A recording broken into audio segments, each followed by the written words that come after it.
जितने भी corrupted leader हैं, फिर आपने करेक्ट किया, जितने भी करप्टेड ऑपोजिशन लीडर हैं, देखिए नरेंद्र मोदी जी ने ठान लिया है कि किसी भी करप्ट लीडर को रहने नहीं देंगे बीजेपी के बाहर, सबको बीजेपी में लेके आएंगे। देश के आरएसएस बीजेपी को पहले दिन से ना इस देश का तिरंगा उनको कबूल था, ना इस देश का संविधान उनको कबूल था। बांसवाड़ा में इनके एक लीडर ने स्पीच दी थी जिसने इस देश के 20 करोड़ माइनॉरिटी को घुसपैठिया बोला है। अमित शाह उसको निकाल क्यों नहीं देते पार्टी से? बड़ा सभी छवि खराब कर रहा है इनकी पार्टी की। उसका नाम है नरेंद्र मोदी। विवेक देबरॉय जो कि इनकी economic prime minister economic advisory council का चेयरमैन है, उसने लिख के कहा है, क्यों नहीं उसको निकाला अगर गलत बात कह रहा था। इनका एक नहीं, ज्योति मिर्धा राजस्थान से, अनंत हेगड़े कर्नाटका से, उत्तर प्रदेश का इनका एमपी कैंडिडेट मुंह से कह रहे हैं संविधान बदलने के लिए हमें 400 पार दो। Political awareness program organized by Paras Education and Charitable Trust under the patronage of जनाब अर्शुल्ला खान साहब, यहाँ जिसके chief guest famous national activist Yogendra Yadav ji अपना वक्त यहाँ पर दिया। नेशनल ग्राउंड पर इवेंट हुआ जहाँ पर guest of honour Bishop Michael Miranda, जनाब मोहम्मद अब्दुल मन्नान सेठ बिदर, जनाब अलहाज असद अली अंसारी, जनाब काजी रिजवान रहमान सिद्दीकी मशहूद, श्री श्री शिवयोगी सिद्धरुल्लाह महास्वामी जी मथत वारगा, सारे लोग यहाँ पर मौजूद रहे और जनाब नवाब खान साहब ने इसको होस्ट किया है। नेशनल एजुकेशन सोसाइटी के इनसाइड वाले ग्राउंड वाले हिस्से में इवेंट रखा गया था। आपको बता दें कि जनाब जुबैरुल्लाह खान साहब जो प्रेसिडेंट हैं पारस एजुकेशन एंड चैरिटेबल ट्रस्ट के, उन्होंने इस इवेंट को ऑर्गेनाइज़ किया है और काफ़ी तौर पर योगेंद्र यादव जी ने मौजूदा मुल्क के हालात के बारे में बताया और कैसे हमारे वोट का सही इस्तेमाल करना है उस बारे में बताया। This video is sponsored by Mahalakshmi Jewelers, Manu Multi Speciality Hospital, KBN University, Shaheen Group of Institutions, Surat Khazana, Al Sharia Group of Institutions, Curls.fit, Big Neuropsychiatry Hospital, and by Alimi Public School. हाल में उन्होंने बिना कहे संविधान का सारा आत्मा, संविधान की स्ट्रक्चर को बदल दिया। ये सीए क्या है? संविधान बदलने की चीज नहीं है तो क्या है? ये कोई छुपी हुई बात नहीं है कि आरएसएस बीजेपी को पहले दिन से ना इस देश का तिरंगा उनको कबूल था, ना इस देश का संविधान उनको कबूल था। हमेशा उन्होंने इसका विरोध किया है। पिछले 10 साल से नहीं, कागज पे नहीं बदला, हकीकत में बदला है। कागज में नहीं बदला क्योंकि उनके पास वो मेजॉरिटी नहीं थी। आज इसीलिए 400 पार मांग रहे हैं। 400 पार से क्या होगा? मेजॉरिटी तो 273 में बन जाती है। 400 पार की क्या जरूरत है? जरूरत इसीलिए है कि संविधान को बदल सके। और ये मैं अपने मन से नहीं कह रहा हूँ। विवेक देबरॉय जो कि इनकी prime minister economic advisory council का चेयरमैन है, उसने लिख के कहा है, क्यों नहीं उसको निकाला अगर गलत बात कह रहा था। इनका एक नहीं, ज्योति मिर्धा राजस्थान से, अनंत हेगड़े कर्नाटका से, उत्तर प्रदेश का इनका एमपी कैंडिडेट मुंह से कह रहे हैं संविधान बदलने के लिए हमें 400 पार दो। अगर ऐसा था तो बाकी सबको टिकट क्यों मिला?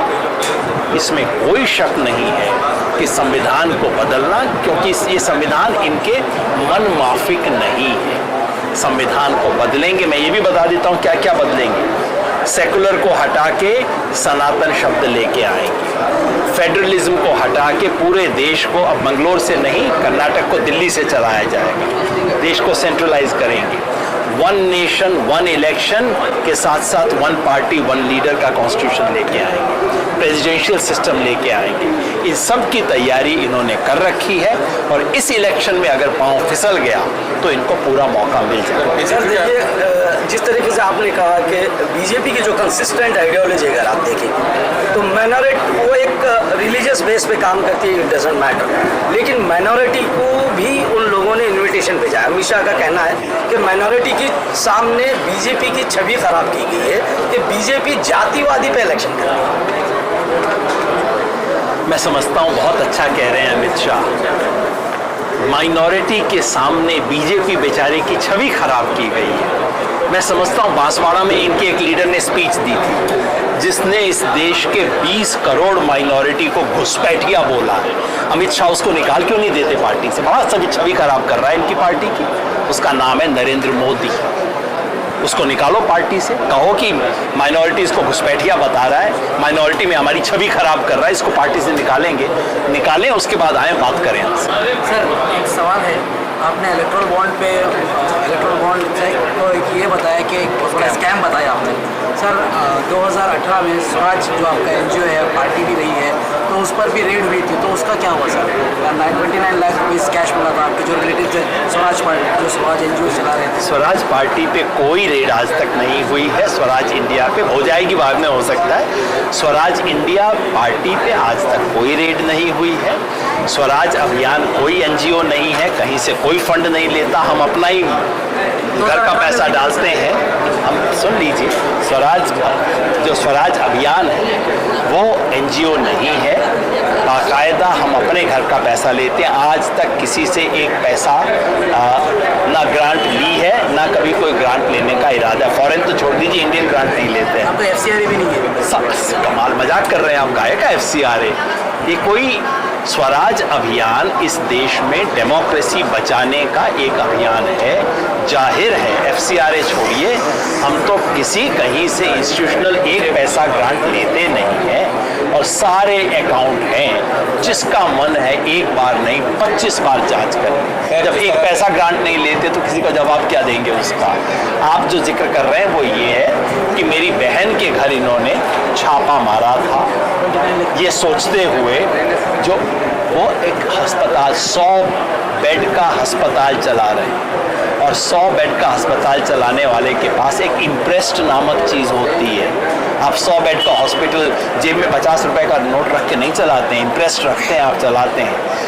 29 लाख रुपए, 29 लाख नहीं मिले थे, एक्चुअली उससे कम मिला था। जितना भी मिला था उसके बारे में एक चीज़ नहीं बता पाए हैं आज तक। सारा तरीका, इरादा ये था कि बहन के घर पे हमला करो और योगेंद्र यादव का मुंह बंद कर दो।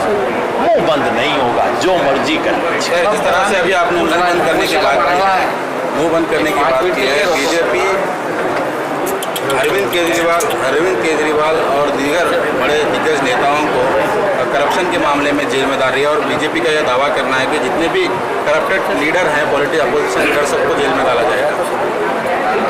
आपने बहुत अच्छी बात पूछी। जितने भी करप्टेड लीडर हैं, फिर आपने करेक्ट किया, जितने भी करप्टेड ऑपोजिशन लीडर हैं। देखिए, नरेंद्र मोदी जी ने ठान लिया है कि किसी भी करप्ट लीडर को रहने नहीं देंगे बीजेपी के बाहर। सबको बीजेपी में लेके आएंगे। देश के जो जज फैसला दे, फांसी की सजा मिलती है, फांसी दीजिए। लेकिन इन्वेस्टिगेशन के दौरान गिरफ्तार तभी किया जाता है अगर किसी के भाग जाने का शक हो कि फरार हो जाएगा या एविडेंस डिस्ट्रॉय करेगा। मुझे बताइए, अरविंद केजरीवाल जो 2 साल से जांच चल रही है, क्या एविडेंस डिस्ट्रॉय करेगा? कहाँ भाग के चला जाएगा?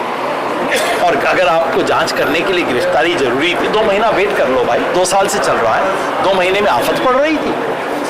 और अगर सीबीआई ने यही तय कर रखा है, ईडी ने, कि हमें टाइम नहीं दिखता, इलेक्शन हो नहीं हो, करप्ट है, हम तो उसको गिरफ्तार करें, किसी के बारे में शक है, हम तो गिरफ्तार करेंगे, तो फिर मेरा कहना है मोदी जी की आधी कैबिनेट को तो गिरफ्तार करना पड़ेगा। क्योंकि ये इलेक्शन बॉन्ड में जो फार्मास्यूटिकल का मामला आया है, आप झूठी दवाइयाँ जिनसे लोगों की जान खतरे में है, उन लोगों को दवाइयों का आप लाइसेंस दे रहे हो, उनसे करोड़ों रुपए के इलेक्टोरल बॉन्ड लेके। हमारे देश का हेल्थ मिनिस्टर गिरफ्तार होना चाहिए या नहीं? उसके पक्ष में बात करने वाला प्रधानमंत्री गिरफ्तार होना चाहिए या नहीं? जो लाइसेंस दिए गए, टेलीकॉम के लाइसेंस दिए गए, पहले इलेक्टोरल बॉन्ड लिया, बाद में लाइसेंस दिए, तो क्या इस देश के रेगुलेटरी अथॉरिटी और मिनिस्टर गिरफ्तार होना चाहिए कि नहीं?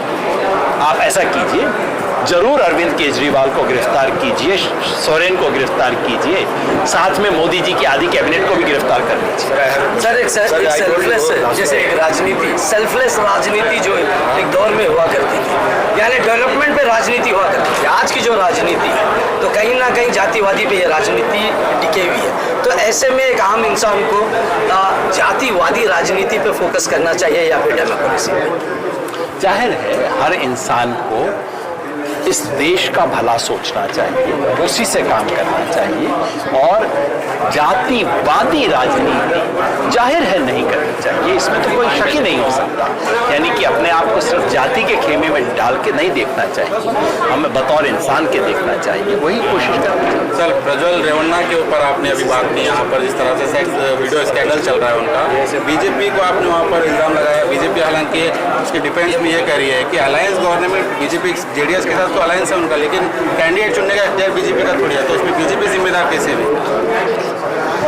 मैं जानता हूं अब प्रज्वल रेवन्ना के बारे में, प्रज्वल रेवन्ना को विलेन बनाया जाएगा और विलेन है भी वो। तो सवाल है कि उनके विलेन होने का पता किस किस को था। जिसको पता नहीं था मैं उसको दोष नहीं दूंगा, लेकिन ये कोई छुपी हुई बात नहीं है कि बीजेपी और जेडीएस में जब गठबंधन की बात हुई तो असली रोड़ा ही ये था कि प्रज्वल रेवन्ना के बारे में ये रिकॉर्ड है, इनको पता था कि इसकी वीडियो भी है और इस पे लेन देन हुआ। और फिर देवेगौड़ा ने कहा कि अगर हासन से तो इसको ही टिकट देना होगा और ये शर्त अमित शाह और मोदी जी ने कबूल की। इसका मतलब है लेन देन हुआ है, इसका मतलब है कि ये सब उस पाप में भागी हैं।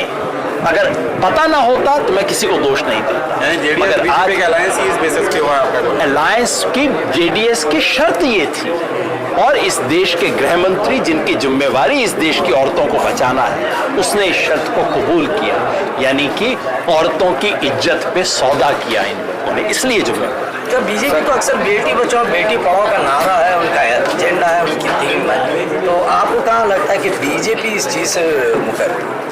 अगर नारों से दुनिया अच्छी हो जाती तो मोदी जी को नोबेल प्राइज मिल जाना चाहिए था अब तक। ये जो और केवल कर्नाटका की बात नहीं है, कितने एमपी इनके रेप के आरोपी हैं, कितनी बार ऐसे जघन्य अपराधों के लोगों को इन्होंने आंख बंद कर ली है। ब्रजभूषण सिंह के मामले में क्या हुआ था? तो हकीकत है कि इनको कोई फर्क नहीं पड़ता और अफसोस ये है कि इन सबको लगता है कि मीडिया हमारी जेब में है, दुनिया की आंखों में झोंकना, धूल झोंकना इतना आसान है। अच्छा सा नारा दो, उसके बाद जो मर्जी करना है करते रहो। अब जनता इनको सिखाएगी। सर, आप सेफोलॉजिस्ट हैं। मैं भारत जोड़ो अभियान की तरफ से सिर्फ एक मैसेज लेके आया हूँ गुलबर्गा की जनता के लिए, कर्नाटका की जनता के लिए और पूरे देश की जनता के लिए, कि ये इलेक्शन कोई मामूली ऑर्डिनरी इलेक्शन नहीं है, ये संविधान सभा के इलेक्शन के बराबर है, क्योंकि ये इलेक्शन संविधान को बचाने का है। संविधान में हमें जो हक हुकूक मिले हैं उसकी बुनियाद को बचाने का ये इलेक्शन है और इसलिए पिछले 10 साल से इस देश की जनता के खिलाफ काम कर रही, इस देश में हिंदू मुसलमान को लड़ाने की साजिश कर रही और अब कॉन्स्टिट्यूशन को ख़त्म करने की साजिश कर रही भारतीय जनता पार्टी की सरकार को कुर्सी से उतारना इस देश की आज सबसे बड़ी ज़रूरत है। बाकी सब सवालों पे बाद में चर्चा हो सकती है। एक बार इस देश में बीजेपी को हराना और इंडिया कोalition को जिताना आज पहली ज़रूरत है। मैं साफ कर दूं कि इंडिया कोalition की किसी पार्टी से मेरा कोई ताल्लुक़ नहीं है। मैंने अपनी ज़िंदगी ज़्यादातर वक्त कांग्रेस समेत इन पार्टियों की मुखालिफत करते हुए बिताई है और ज़रूरत हुई तो बाद में भी संघर्ष करेंगे, लेकिन आज लोकतंत्र को बचाना सबसे बड़ी ज़रूरत है। तो मैं आपके माध्यम से सभी वोटर से अपील करना चाहता हूँ कि हर हालत में बाहर आएं, वोट जरूर डालें और इस देश में बदलाव लेके आएं। सर, जहाँ तक हमने हमारे बड़ों से सुना है कि संविधान हमारे लिए बनाया गया हमारी हिफाजत के लिए, ताकि हम डेमोक्रेसी में खुली सांस ले सकें, लेकिन आज ये दिन है कि हमें संविधान की हिफाजत करना पड़ रहा है। क्योंकि देखिए, राजनीति जो एक आम आदमी को राजनीति में किसी अपने नेता को चुनने के लिए उसको आज सोचना पड़ रहा है। क्यों? क्योंकि जो संविधान हमारी हिफाजत कर रहा था, आज हम उस संविधान की हिफाजत करने के लिए ये वक्त है। तो एक आम इंसान सही राजनीति में सही लीडर की सोचे, क्या तरीका हो सकता है?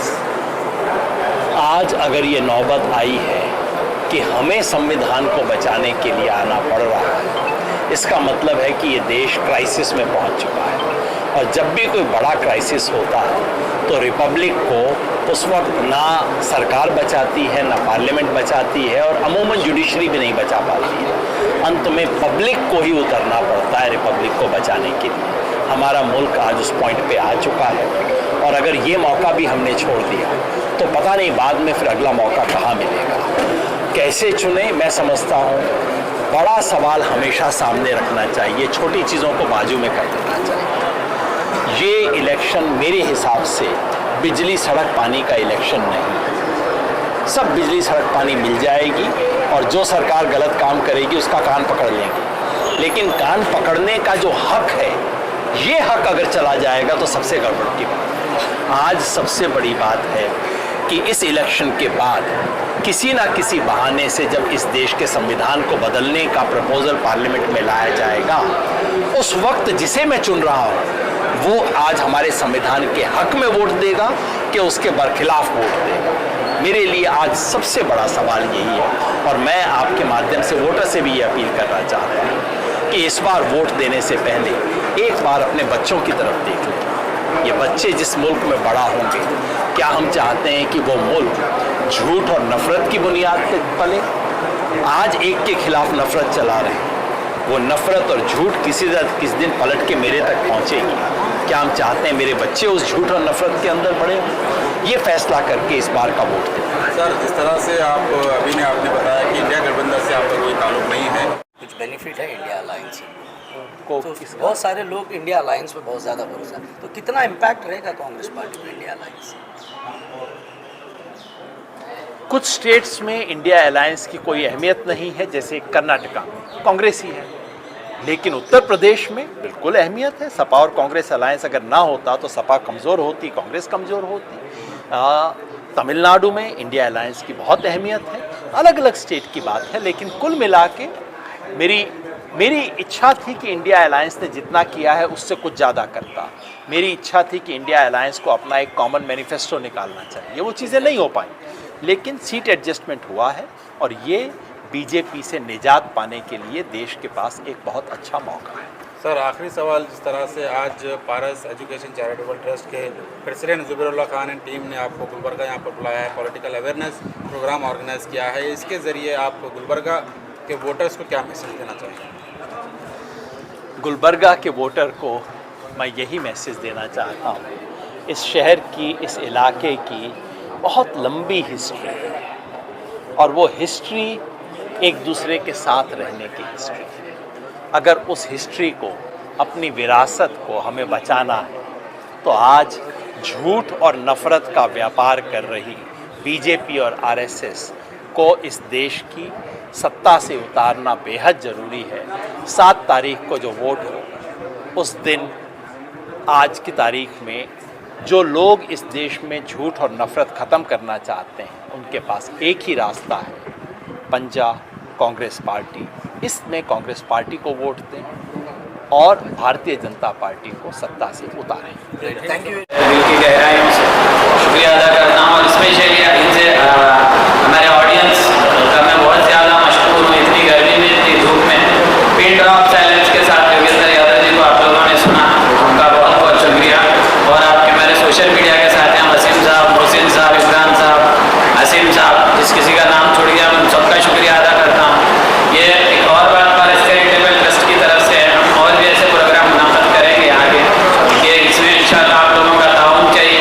हमारे से जो होता है हम करेंगे, आप लोग भी ताउन कीजिए, क्योंकि सबके साथ से ही हो सकता है जो भी हो सकता है। ये हमारे मेहमान खुसूसी जैसे योगेंद्र यादव जी ने कहा पॉलिटिकल अवेयरनेस के लिए, तो ये मैं स्पेशली मेरी ये स्टूडेंट से रिक्वेस्ट है कि you should come ahead and participate in active politics. You are the one who will change the future of our country, future of your nation, future of our coming nation and future of your own. आप लोगों से गुजारिश है, आप लोग ही तब्दीली ला सकते हैं, क्योंकि जिस देश का यूथ इनकलाब में आता है या जिस देश का यूथ तब्दीली चाहता है, वही देश तरक्की करता है, वही नेशन तरक्की करती है। शुक्रिया, जय Hind. This video is sponsored by Mahalakshmi Jewelers, Manoor Multi-Speciality Hospital, KBN University, Shaheen Group of Institutions, Surat Khazana, Al Sharia Group of Institutions. Girls.fit, Big Neuropsychiatry Hospital, and by Alimi Public School.